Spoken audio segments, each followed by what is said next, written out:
it's not just about your children, it's about everybody else. With measles on the rise nationally, State Representative Gordon Hintz of Oshkosh is introducing a bill to prevent parents from opting out of vaccinating their children. We have double the national average in terms of kids opting out. Wisconsin is one of 18 states that allows parents to obtain an immunization waiver due to personal conviction or simply because they don't believe in vaccinating their child.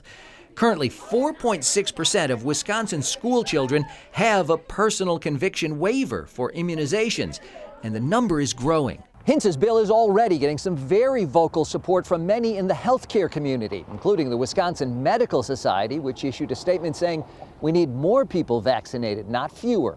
Got it? Yeah. All right, let's go get Jack buckled in. Krista Hefkin's 4 children have all had their vaccinations, but she's torn over whether parents should be forced to comply. I think people should be able to make their own decision.